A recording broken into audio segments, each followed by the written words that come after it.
said, yeah. He said, well, she went back and told the pastor that you said if you was a pastor, you wouldn't have somebody in your Sunday school adult class teaching without the baptism of the Holy Ghost. I said, brother, that is not the way that happened. That is not what happened. I said all that to tell you this. The devil is always trying to find a way to weave a web to snare you.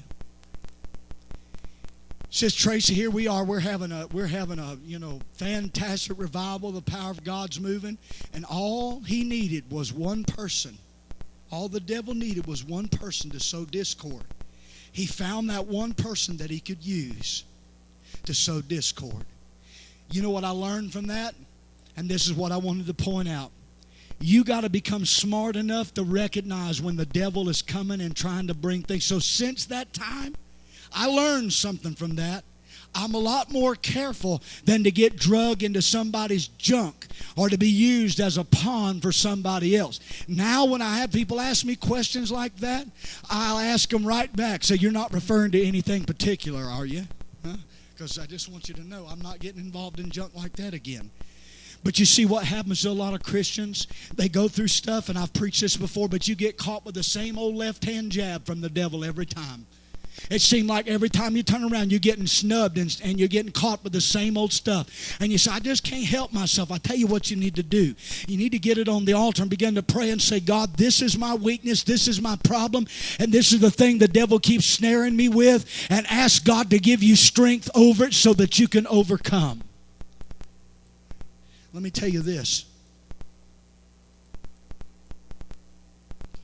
At 6'1", 230-some pounds, if I walk into a spider's web, unless 1,000,000 spiders have spun a web, I am not going to get caught in the web. Because I can get to the point spiritually, strong spiritually, not arrogant spiritually. I can get to the point in the Lord where the things that the devil brings in front of me that I can overcome. Folks, stand to your feet. It blows my mind, all the people that say they're baptized in the Holy Ghost. Really, it does. Because people say they're baptized in the Holy Ghost and they got no more self-control. Why is it that in Joseph's day, does anybody know that Joseph, the one that had the coat of many colors, spent 15 years in prison, who Potiphar's wife tried to catch him and he left his coat in her hands? How many of you know Joseph didn't even have baptism of the Holy Ghost, but had enough self-control to leave his coat in that woman's hands? Now, instead of just getting down on yourself and saying, well, I can't do nothing right, you that are here this morning, you have the power of God at your need and disposal anytime you need God's grace and help. But you have to ask God for it. You got to start making some changes in your life. You got to start doing some things different. If there are things that snare you, get rid of whatever it is that snares you, or the channel, the avenue the devil used to snare and trip you up. And stay prayed through, because every time you blame God for the mess that you get yourself into, all you're doing is fooling your own self. You're the one 99% of the time that got yourself there. You're going to have to wise up and be a woman or a man and say, hey, I'm the one that made a mess of things. Sister Jackson, will you play the piano for me this morning?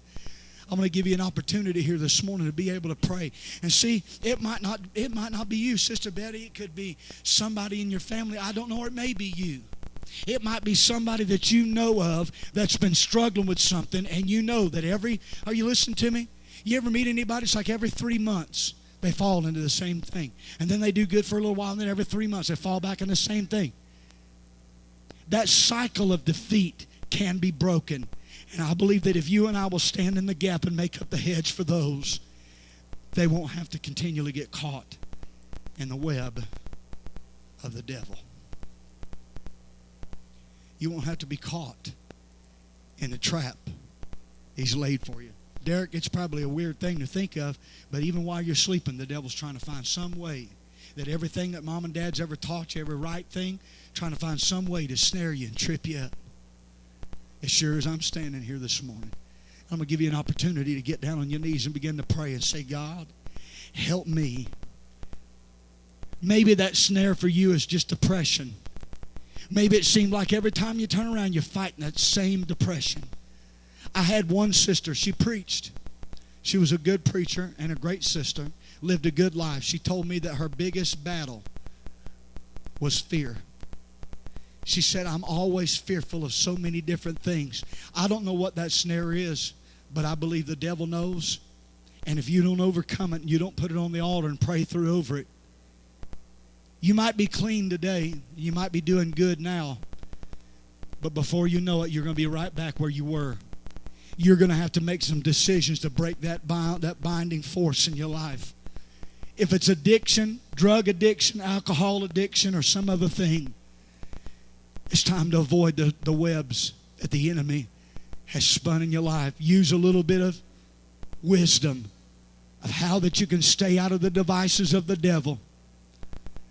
I pray this morning that when you get down and begin to pray and ask the Lord for His help, that God will show you some of the things that the devil's been using in your life.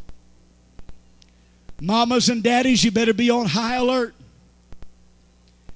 You better be on high alert, because before you know it, you think, it's nothing to it. I know my little boy is acting strange. I know my grandchildren may be acting strange, but they're all right. You better be careful and mindful, because you never know when the enemy may be making plans for an attack on your family, on your home, on your marriage. Somehow or another, if he can find a way in to slip in through the crack. God, I pray that you'll protect our young people. I pray that you'll protect their mind. Help them use wisdom that they can tell. Mamas and daddies, husbands and wives that are able to say, devil, I see what you're trying to do. I see you're trying to destroy our lives. I see what you're trying to do to cause division in our family. But I refuse and I rebuke that in the name